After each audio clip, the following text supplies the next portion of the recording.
Ազատություն քաղաքացիներին։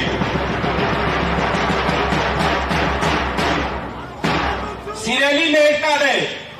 այսօր մենք այստեղ ենք, որովհետև Հայաստանի Հանրապետությունում ժողովրդավարությունը կանգնած է ճգնաժամի առջև։ Մեր երկրի սահմանադրական կարգը, մարդու իրավունքների պաշտպանությունը և արդարադատության համակարգը վերջին տարիներին ենթարկվել և ենթարկվում են աննախադեպ հարվածների։ Խոսքի, խրճի, համոզմունքների և հավաքների ազատության հիմնարար իրավունքները կողքորեն ոտնահարված են։ ԶԼՄ-ների նկատմամբ ճնշումները,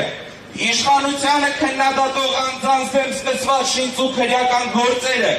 ընտրովի արդարադատությունն ու աճող ռեպրեսիաները Հայաստանը տանում են դեպի ավտորիտար համակարգ։ Այսօր Հայաստանում կա ավելի քան 30 քաղբանտարկյալ։ Մարդիկ,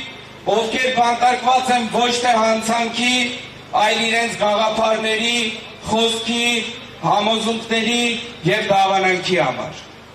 Հայ առաքելական Սուրբ եկեղեցու թեմերի առաջնորդներ, Միքայել, Բագրատ և Մկրտիչ սրբազանները ապօրինի կերպով ազատազրկված են։ Գործարար և ազգային բավերար Սամվել Կարապետյանը կալանք է կրում միայն եկեղեցու շահերը պաշտպանելու համար։ Ձերբակալվել և հետապնդվում են Հայաստանի և Արցախի ազգային ժողովի ընդդիմադիր պատգամավորներ, զինվորականներ, ընդդիմադիր կուսակցությունների ղեկավար մարմինների անդամներ, համայնքապետեր և թիմ աշխատակիցներ, երիտասարդական միությունների ներկայացուցիչներ և պարզապես հակաիշխանական հայացքներ ունեցող շարքային քաղաքացիներ։ Այսօր Հայաստանում կա նաև կին քաղբանտարկյալ Լիդիա Մանթաշյանը, ով բանտարկված է բացառապես իր քաղաքական դիրքորոշման, իր խղճի ու համոզմունքների համար։ Այս մարդկանցից յուրաքանչյուրը ԵԽԽՎ 2012 թվականի ընդունված թիվ 1900 բանաձևի չափանիշներով քաղաքական բանտարկյալ է։ Հարգելի ներկաներ, մենք այսօր պարտավոր ենք հստակ և բարձրաձայն ասել,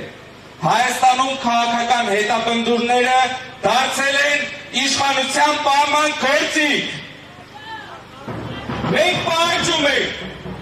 դադարեցնել քաղաքացիների հետապնդումները, ապահովել դատարանների անկախությունը, ազատ արձակել բոլոր քաղբանտարկյալներին առանց բացառությունների։ Ազատություն բոլոր քաղբանտարկյալներին։ Ազատություն քաղբանտարկյալներին։ Ազատություն քաղբանտարկյալներին։ Ելույթի համար խոսքը